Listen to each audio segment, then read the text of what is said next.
ભારતીય શેર બજારમાં આજે સપ્તાહના પ્રથમ દિવસે મોટાભાગે નકારાત્મક શરૂઆત જોવા મળી છે।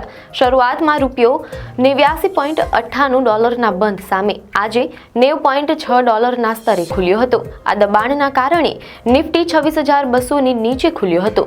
એરલાઇન સેક્ટર આજે ચર્ચામાં રહ્યું। ઇન્ડિગોમાં ફ્લાઇટની સમસ્યાઓ ચાલુ રહેતા ઇન્ટરગ્લોબ એવિએશન ઇન્ડિગોના શેરમાં 4% વધુનો મોટો ઘટાડો જોવા મળ્યો અને તે નિફ્ટીમાં મોટો ઘટાડો દર્શાવનારો શેર બન્યો।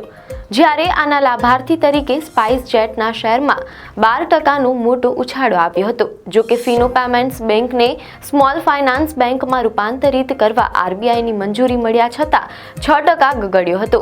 આ દબાણ વચ્ચે રિયલ્ટી અને ડિફેન્સ સ્ટોક્સમાં પણ ઘટાડો જોવા મળ્યો, જેના કારણે નિફ્ટી 26,100 ની નીચે સરક્યો છે। આવી જ ન્યૂઝ અપડેટ માટે ધ લોકસત્તા પેજને ફોલો કરો।